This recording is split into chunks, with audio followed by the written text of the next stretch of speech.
కర్ణుడు సూర్యుడి తేజస్సుతో జన్మించిన సూర్యపుత్రుడు. ఇంకా కుంతీదేవి ఒడిలో జన్మించి దురదృష్టవశాత్తు ఓ సాధారణ వాడిలా పరాయి వారి ఇంటిలో పెరిగినవాడు. అయితే అతని జీవితం ఒక కథ మాత్రమే కాదు, అది అనేక విధమైన భావోద్వేగాలకు కలయిక. అలాగే ధర్మానికి అధర్మానికి మధ్య నిలబడి ఉన్న ఎంతో గొప్ప వీరుడు. అయితే అతడి హృదయం ప్రేమతో అయితే నిండి ఉంది, కానీ ఆ ప్రేమకు అయితే ప్రతిస్పందన రాలేదు. అంతేకాకుండా అతని బాహుబలం అపారమైనది, కానీ అతను దానిని వృధాగా ఉపయోగించాడు. మరియు అతని జీవితం త్యాగాలతో నిండి ఉన్నప్పటికీ అది వరుస తప్పులతో నిండిపోయింది. అయితే కర్ణుడి జన్మే తనకు శాపంగా మారింది. అంతేకాకుండా కుంతి తన అజ్ఞానం వల్ల తన కొడుకును అయితే ఒంటరిగా విడిచిపెట్టింది. కానీ ఆ చిన్న శిశువు నేలపై అడుగు పెట్టగానే ధైర్యానికి కొత్త నిర్వచనంగా ఎదిగాడు. అలాగే దైవదత్తమైన కవచ కుండలాలను కలిగిన అతని శరీరం యుద్ధానికి సిద్ధంగా ఉండగా అతని మనసు మాత్రం తన అసలైన గుర్తింపు కోసం వెతుకుతూ ఉంటుంది. అంతేకాకుండా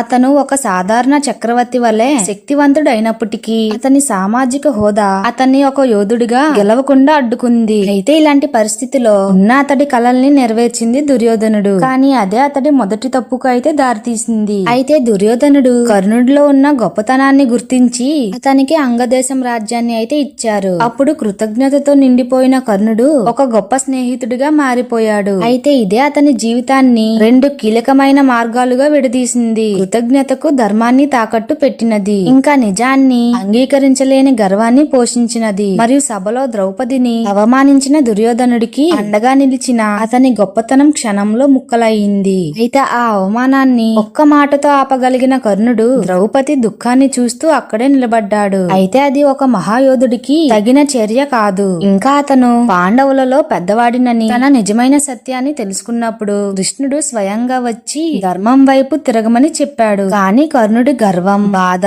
తల్లి నిర్లక్ష్యం అన్ని కలిసి అతనిలోని సత్యాన్ని కప్పేశాయి. అయితే అతనికి బాధ తెలుసు, కానీ తన సొంత తల్లి అలా చేసిందన్న నేరాన్ని మర్చిపోలేకపోయాడు. మరియు పాండవులకు అన్నయ్య అయినప్పటికీ శత్రువుల తరపునైతే నిలబడ్డాడు. అయితే ఇది అతను చేసిన రెండవ పెద్ద తప్పు. అలాగే యుద్ధంలో కర్ణుడి వీరత్వం అపారమైనది. మరియు అర్జునుతో తలపడి పోరాడిన సమయంలో కూడా తన శత్రువులో ఉన్న శక్తిని గుర్తించి గౌరవించిన వాడు అయినప్పటికీ చివర్లో తాను కృష్ణుణ్ణి ఎదుర్కొంటున్నానని తెలిసినప్పుడు అతనిలోని మానవతా భావం బయటపడింది. అయితే అతడి రథం యొక్క చక్రం భూమిలో ఇరుక్కున్నప్పుడు కృష్ణుడు అయితే అతని మౌనాన్ని గమనించాడు. ఇంకా న్యాయం కోరినప్పటికీ అతని గత పాపాలు అయితే అతన్ని విడిచిపెట్టలేదు. మరియు తన బాణాన్ని ఉపయోగించేందుకు సిద్ధపడిన అర్జునికి కృష్ణుడు అయితే ఇలా చెప్పాడు, ఇది నీ యుద్ధం కాదు అర్జున, ఇది కాలం చేస్తున్న తీర్పు అని చెప్పారు. ఇంకా అదే కర్ణుడి ముగింపు. అయితే కర్ణుడి జీవితం గొప్ప విజయంతో నిండి ఉండవచ్చు, కానీ అదే సమయంలో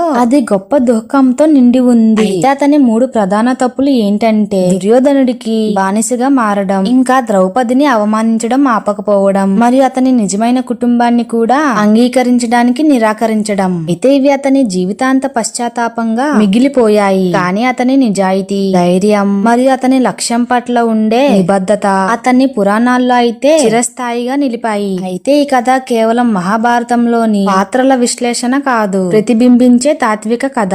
అంతేకాకుండా మనం ఎన్నిసార్లు శక్తివంతులుగా మారినా ఆ శక్తిని సరైన దిశలో ఉపయోగించకపోతే అది మానవాళికి భారంగా మారుతుంది. మరియు కర్ణుడి కథ మనకు చెప్తుంది ఏంటంటే అహంకారం కంటే వినయం గొప్పది, ఇంకా కృతజ్ఞత కంటే సద్గుణం గొప్పది, మరియు ఒప్పుకోవడం కంటే నిజాయితీగా ఉండడం చాలా ముఖ్యం. అలాగే అతని దుఃఖం ఒక జ్ఞాపకం, మనం తప్పు చేస్తే ఆ బాధను మనం మర్చిపోలేము అనే గుర్తు చేసే ఒక చేదు నిజం. అయితే కర్ణుడి కథ శ్రావ్యంగా ఉండటమే కాకుండా లోతైన ఆధ్యాత్మిక సందేశాన్ని కూడా కలిగి ఉంటుంది. అలాగే శక్తితో నిండిన ప్రేమ కోసం తపించే హృదయం ఏమి సాధించగలదో కర్ణుడి జీవితం చూపిస్తుంది. అయితే అతను కేవలం ఒక యోధుడు మాత్రమే కాదు, అతను ఒక దార్శనికుడు, ఇంకా ప్రతిఫలం లేని ప్రేమికుడు, అలాగే ఆశ లేని యోధుడు. అయితే అందుకే అతని కథ శతాబ్దాల తర్వాత కూడా మనమైతే మర్చిపోలేము. అంతేకాకుండా ఈ విషయాన్ని మీరు మొదటిసారిగా విన్నట్లయితే మీ ఒపీనియన్ ని కామెంట్ చేసి ఇలాంటి మరిన్ని వీడియోస్ కోసం మా ఛానల్ ని సబ్స్క్రైబ్ చేయండి.